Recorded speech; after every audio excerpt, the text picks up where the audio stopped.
Hello नमस्कार. तर पुन्हा एकदा माझ्या यूट्यूबच्या नवीन ब्लॉगमध्ये तुमचं अगदी मनापासून स्वागत आहे. सर्वांना श्री स्वामी समर्थ. तर आता मला बनवायचा बघा आमरस बनवायचा आहे. पीठ वगैरे मळून ठेवलेलं आहे. भेंडीची भाजी बनवायची आहे. तर मी काय करते, पीठ वगैरे पहिलेच मळून ठेवते. पण ज्या वेळेस आपल्याला स्वयंपाक बनवायचा असतोय ना, त्यावेळेस थोडंसं तेल लावून आणखी थोडंसं त्याला मळून घेते. त्यानं काय होतं माहिती का, पोळ्या एकदम टम्म फुगते, चपाती एकदम टम्म फुगते.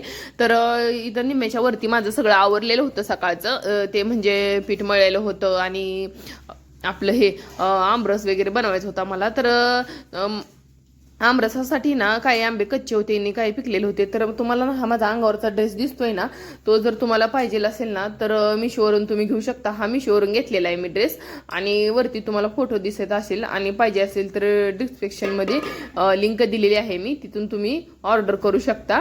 तर ह्याचं काय आहे माहिती आहे, काय ड्रेसचं आपल्याला डेली वेअरसाठी एक नंबर बेस्ट आहे बघा. कारण आपण डेली वेअरसाठी ना आपल्याला असे कपडे पाहिजेत असतात की एकदम उन्हाळ्यामध्ये असं म्हणजे सुती टाईप आणि एकदम गरम, जास्त गरम वगैरे आपल्याला उन्हाळ्यामध्ये होत नाही. थोडंसं कॉटन टाईप कापड आहे ह्याचं. आणि कसं आहे माहिती आहे का, याच्यावरती ना आपण व्हाईट लेगीज आणि ब्लॅक लेगीज सुद्धा वापरू शकतो. आणि त्याच्यानंतर काय आपलं गोल्डन कलरची लेगीज, असं ही तिन्ही पण मॅच होते. तर आता मला ना कपडे वगैरे पण थोडीशी ही करायची होती, मशीनला लावायची होती. तर काय करते, पहिल्यांदा रस वगैरे बनवून घेते आणि त्याच्यानंतर एकदा फ्रीजमध्ये रस ठेवला ना तर जेवणाच्या टायमिंग पर्यंत एकदम थंड आणि छान होते बघा रस. आणि एकदम साखर वगैरे थोडीशी टाकलेली असते ना, ती पण एकदम विरघळून छान होते. कारण मी काय पिठी साखर टाकत नाही, आपली साखर टाकते. जास्त पण काय साखर अशी टाकायचीच गरज नाही, एकदम नॉर्मल टाकते मी. कारण ऑलरेडी आंबे एकदम असे गोड आहेत. तर हे सगळं रस बनवायचे होते मी. पण काय झालं माहिती का, आता सध्या काय झाले, रस काय आता पोरं काय आता खाणार नाहीत म्हणते. थोडीशी भाजी पण बनवायला लागेल, मग भाजीसाठी पण तयारी वगैरे करून ठेवायची आहे. पण इथं काय केलं, म्हटलं सगळ्यांना एक वाटी वाटी होऊन जाईल. कारण पोरं असे म्हणतात. आणि दुपारी परत काय होतं माहिती का, त्यांचं जेवणाच्या टायमिंगला म्हणतात मग मी आहे का रस, आता नको म्हणतात, जेवणाच्या टायमिंगला म्हणतात आहे का. मग त्याच्यासाठी काय केलेलं आहे मी, त्यांच्या नावचं ना एक एक वाटी दुपारच्या टायमिंगचा बनवूनच ठेवलेला आहे. आणि आता राहिला ना फ्रीजमध्ये, तर संध्याकाळी पण आपण त्याचं म्हणजे पोरं खाऊ शकतात म्हणून जास्तच बनवून ठेवलेलं आहे. आणि मिक्सरला काय लावलं नाही, कारण मिक्सरला लावलं ना तर एवढी काय टेस्ट आल्यासारखं मला रसाला तर वाटत नाही. कसं ज्याचं त्याचं पर्सनल असतं. काय काय जणाला मिक्सरला लावल्याशिवाय म्हणजे टेस्ट म्हणजे एकदम एक जीवाचा रस होतोय ना, तर ते त्यांना आवडतंय. तर मिक्सरला लावलं तर हा एकदमच घट्ट होतोय आणि असं पण जेवढं त्यात स्वाद वाटत नाही, म्हणून मी काय ते मिक्सरला लावत नाही. तर त्याच्यानंतर चपात्याचं पीठ वगैरे भिजलं होतं, चपात्या थोड्याशा करून घेतल्या. तर पोरांना म्हणलं थोडंसं मनी प्लांटला वगैरे पाणी द्या.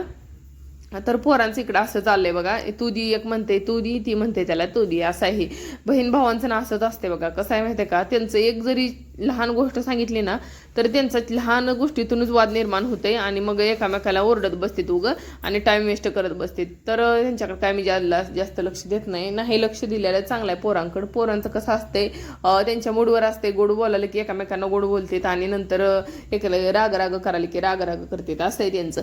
तर त्याच्यानंतर मी इथं ना मला ना भरलेला दोडक्यात आपण भरलेलं वांग बनवतो ना, तसा भरलेला दोडका बनवायचा होता.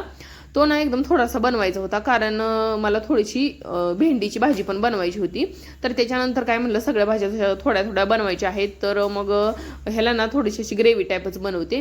तर मग काय केलं, लसूणच्या थोड्याशा पाकळ्या आणि त्याच्यानंतर टोमॅटो, कांदा हे सगळं कट करून घेतलेलं आहे. आणि सुरुवातीला टोमॅटो आज मी का टाकलेला आहे, कारण मला ना टोमॅटो थोडंसं असं कच्चं वाटलं. म्हटलं आता हे काय लवकर तळणार नाही, म्हणून ज्यावेळेस लसूण तळून घेतलं ना, एकदम भरपूर तेल असते ना, त्यावेळेस काय होतंय टोमॅटो पटकन तळून निघताना. पण कांदा मग त्याच्यानंतर टाकून घेतलेला आहे मी.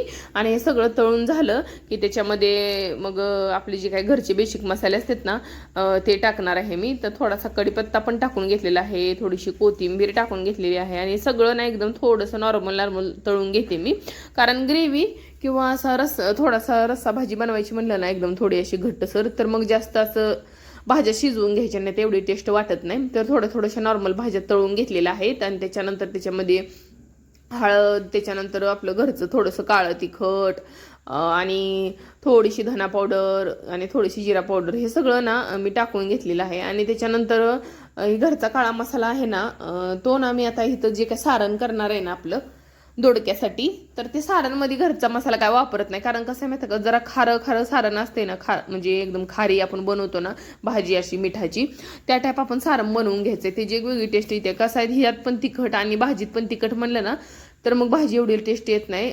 थोडंसं असं एकदम भाजी नाही हॉटेल स्टाईल बनते बघा, म्हणजे कसं त्यात थोडंसं तिखट टाकलेलं असते आणि याच्यामध्ये आपण तिखट टाकायचं नाही, फक्त खारं सारं बनवून घ्यायचं. तर इथं पण टाकलेलं आहे मी धना पावडर, जिरा पावडर, थोडंसं म्हणजे आपलं मीठ चवीनुसार, थोडीशी हळद किंचित आणि आपलं थोडं सगळं हे टाकून ना कोथिंबीर थोडीशी टाकलेली आहे, शेंगदाण्याचा कूट टाकलेला आहे, थोडंसं किंचित खोबरंसुद्धा टाकलेलं आहे. कारण आमच्यात इथं ना म्हणजे जास्त खोबरं अशा भाज्यांना मी वापरत नाही, पण तरी पण कधी पण खोबऱ्याशिवाय ना अशा टेस्ट पण येत नाही, मग थोडंसं घालत असते. कारण जास्त पण खोबरं घातलं की मग पित्ताचा त्रास होते. मग त्याच्यासाठी सगळं असं हे तेलामध्ये टाकून घेतलेलं आहे आणि तेलामध्ये 2 मिनिटात तळून असं थोडंसं पाणी वतून थोडंसं ठेवलेलं आहे आणि नंतर मी गॅस बंद करते. कारण जोपर्यंत कट येत नाही ना तोपर्यंत गॅसच मी चालू करत नाही. पहिले ह्या भाजीला मी कट येऊ देते, थोडंसं तेल येऊ देते आणि त्याच्यानंतर मग ती भाजी आहे ना शिजायला टाकते.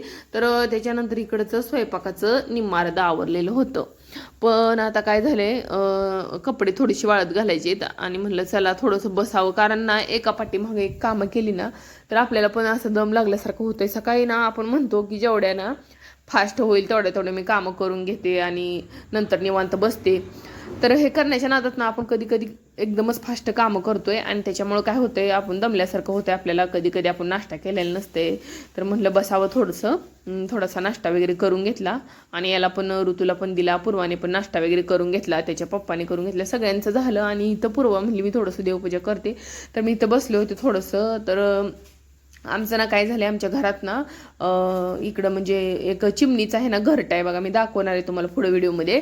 तर ते चिमणीचं घरटं आहे ना, तर त्याचं काय झालंय, घरटं तर आहे भरपूर दिवसापासून आहे, म्हणजे बरेच दिवस झाले जेव्हापासून आमचं म्हणजे घर इथं बांधले ना तेव्हापासून ती घरटं आहे. पण मी काय काढून टाकलं नाही त्याला, कारण चिमणीचं घरटं असलं ना तर चांगलं असते, पॉझिटिव्ह एनर्जी असते त्याच्यामध्ये. कारण जिथं शांतता आणि जिथं लक्ष्मी वगैरे नांदत असते ना तर त्याच जागेत चिमणीचं घरटं असते असं म्हणतात. म्हणून ते त्या शास्त्रानुसार मी ऐकल्यापासून ना ते घरटं वगैरे मी काय काढलं नाही, तसंच ठेवले.